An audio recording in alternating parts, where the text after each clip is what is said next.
uma coisa sem falar da outra no Brasil. É um tremendo imbróglio que vocês vão ver agora, é quase daqueles inacreditáveis. Houve um impasse, né, entre governo e Congresso a respeito de um acordo sobre desoneração da folha de pagamento. Isso atinge 17 setores de economia. Pela transparência, nós também somos atingidos, mas também municípios. Vamos, em primeiro lugar, às informações, e quem traz as informações ao vivo, direto de Brasília, é a nossa Luciana Amaral. Boa noite, Luciana. Boa noite, William. Boa noite a todos que nos acompanham aqui no WW. Um grande imbróglio, né, que a gente vê se desenrolar ao longo dos últimos meses. Em princípio, o modelo novo da reoneração dos 17 setores da economia está resolvido. A dos municípios é que ainda tem que ser mais discutido. Avançou hoje, mas ainda tem alguns detalhes a serem informados, a serem divulgados. Hoje, então, teve uma reunião na residência oficial do Senado Federal, com a presença do presidente do Senado, Rodrigo Pacheco, do ministro da Fazenda, Fernando Haddad, do ministro da Secretaria de Relações Institucionais, Alexandre Padilha, ele que é o responsável pela articulação política entre o Planalto e o Congresso Nacional, fora o líder do governo no Congresso, Randolph Rodrigues.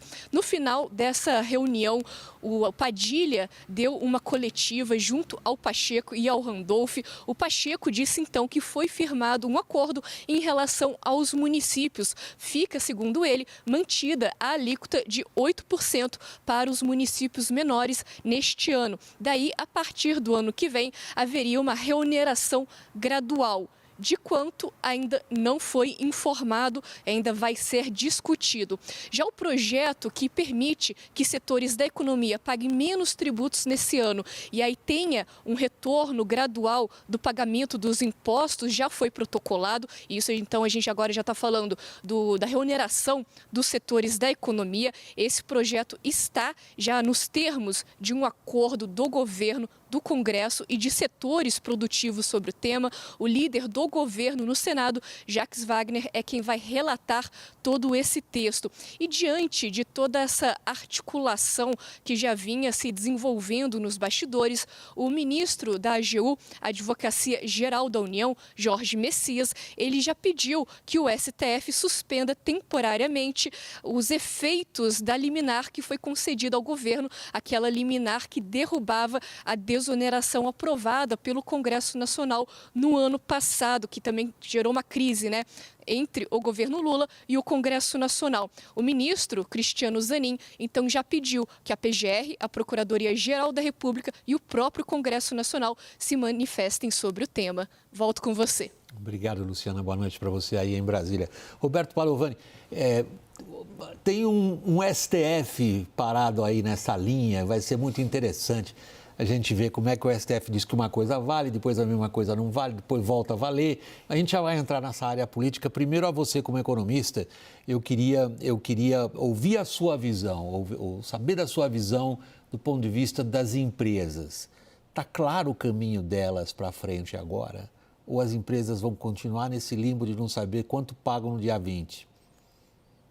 Bom, acho que um dos aspectos relacionados a esse tema, além da questão fiscal, é a insegurança jurídica. Eu acho que esse tema não está pacificado ainda, a gente vai ter que aguardar mais informações, mas é um tema que vem se repetindo, se não me engano, desde 2012, portanto, eu acho que é um ambiente juridicamente ruim, que certamente não vai ajudar as empresas. A gente não pode imaginar que a capacidade do país crescer passa por 17 setores beneficiados. A gente tem que pensar temas um pouco mais amplos para a economia, mas certamente esse debate, no meu modo de entender, vai ajudar muito pouco o crescimento econômico ou o ambiente de negócios da economia brasileira.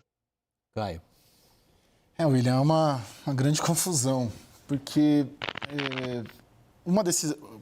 olha só o grau que a gente chegou, né?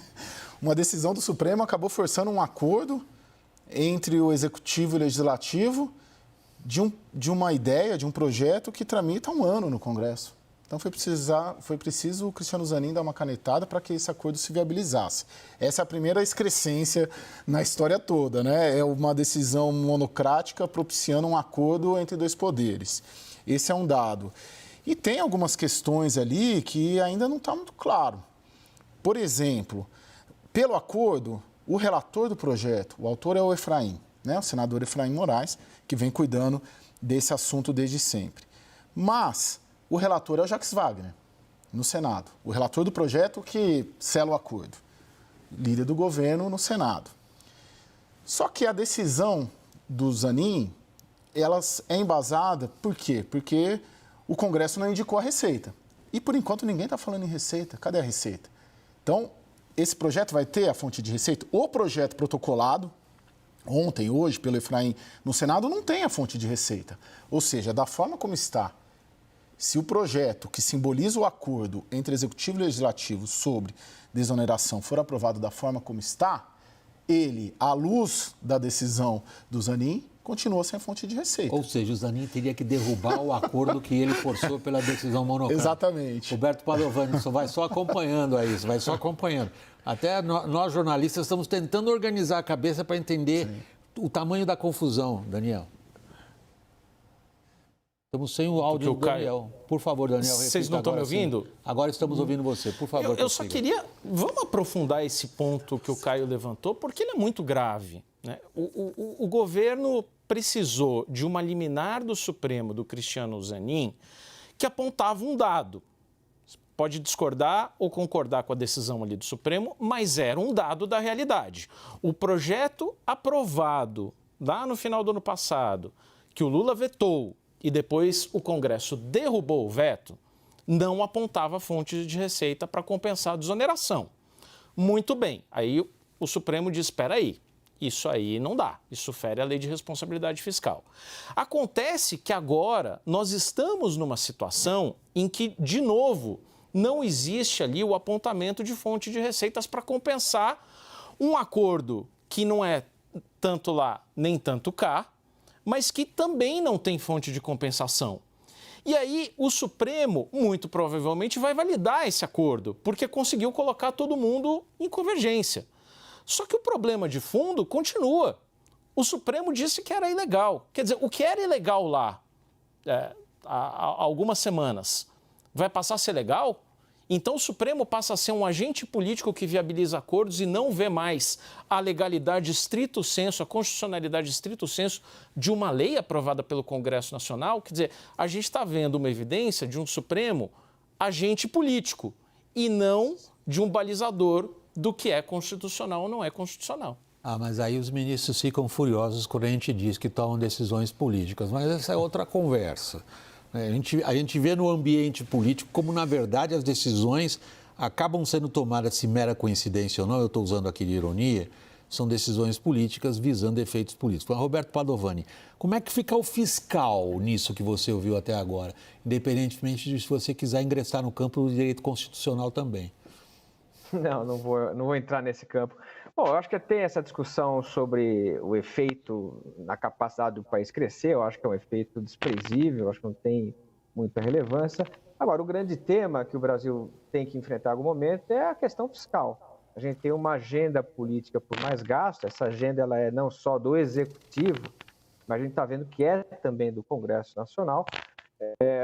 E mais do que você ter uma pressão política por gastos, cada dia você tem uma história diferente, a gente não vê nenhum freio institucional para controlar a despesa pública, a gente não vê nenhum movimento para que se reforme o Estado e a gente tenha capacidade de controlar despesas obrigatórias. Portanto, eu acho que esse noticiário de agora à noite, ele se soma a tantas outras preocupações que, ao final do dia, implicam mais despesa, portanto, mais dívida pública, pressão na moeda, pressão na inflação, menos espaço para corte de juros, o equilíbrio macroeconômico, ele vai sendo formado e é um equilíbrio ruim que a gente tem pela frente. Caio, o mundo político no Brasil entendeu o tipo de armadilha que está aí na frente?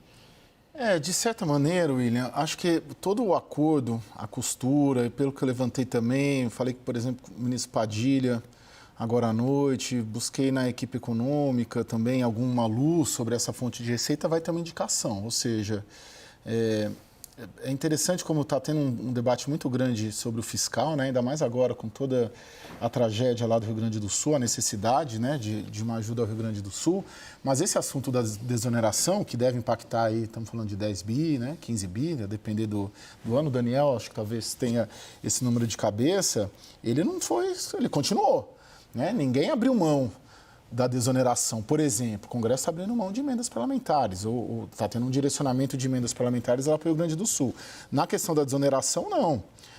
Manteve o debate. Então, os bilhões de reais para beneficiar 17 setores da economia, eles estão... Foi dado o curso, independentemente de tudo que está acontecendo no Rio Grande do Sul, né? Poderia ser um recurso destinado para lá. Não separaram as coisas. Então, o mundo político